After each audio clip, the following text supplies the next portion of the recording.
तेनालीराम और विक्रमादित्य की कहानी। तेनालीराम और राजा विक्रमादित्य भारतीय लोककथाओं के दो प्रसिद्ध पात्र हैं। तेनालीराम जहां विजयनगर साम्राज्य के राजा कृष्णदेव राय के दरबार में प्रमुख कवि और विदूषक थे, वहीं विक्रमादित्य उज्जैन के एक महान राजा माने जाते हैं, जो अपनी बुद्धिमानी और न्यायप्रियता के लिए प्रसिद्ध थे।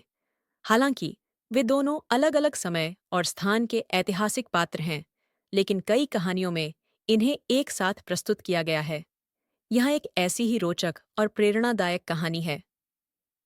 एक बार की बात है, तेनालीराम को राजा विक्रमादित्य की बुद्धिमानी और न्यायप्रियता के बारे में बहुत कुछ सुनने को मिला।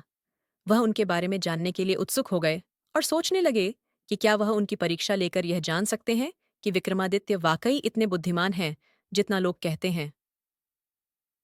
तेनालीराम ने विजयनगर के राजा कृष्णदेव राय से अनुमति ली और उज्जैन की यात्रा पर निकल पड़े। जब वे उज्जैन पहुंचे तो उन्होंने राजा विक्रमादित्य के दरबार में अपनी उपस्थिति दर्ज कराई।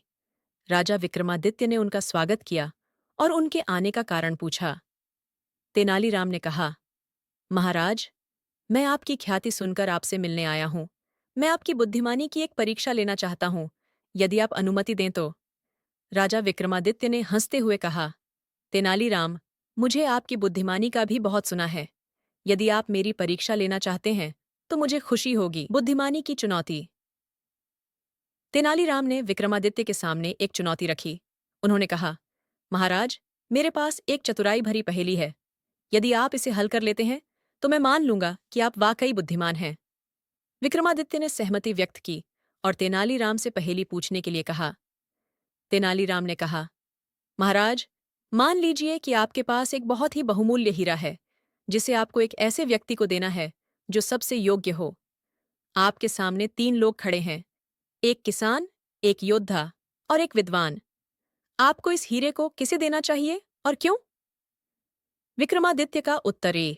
विक्रमादित्य ने कुछ समय के लिए सोचा और फिर बोले, तेनालीराम, इस पहेली का उत्तर सरल है, लेकिन इसके पीछे का तर्क अधिक महत्वपूर्ण है। मैं इस हीरे को किसान को दूंगा। तेनालीराम ने आश्चर्यचकित होकर पूछा, क्यों महाराज?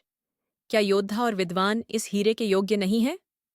विक्रमादित्य ने मुस्कुराते हुए उत्तर दिया, योद्धा और विद्वान अपने अपने क्षेत्रों में निपुण हैं और उन्हें अपने कार्यों के लिए पहले ही पुरस्कार और सम्मान मिल चुका है।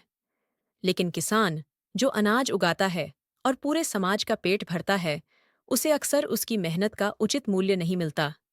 यह हीरा उसे प्रोत्साहन और सम्मान के रूप में देना चाहिए, ताकि वह अपने महत्वपूर्ण कार्य को और भी अच्छे से कर सके।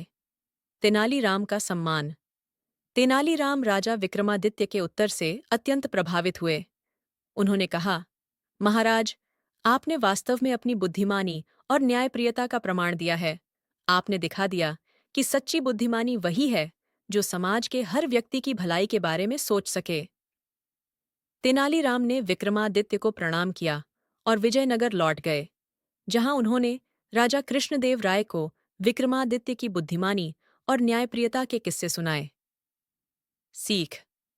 इस कहानी से हमें यह सीखने को मिलता है कि सच्ची बुद्धिमानी वही होती है जो न केवल चतुराई में, बल्कि करुणा, न्याय और समाज की भलाई में निहित हो।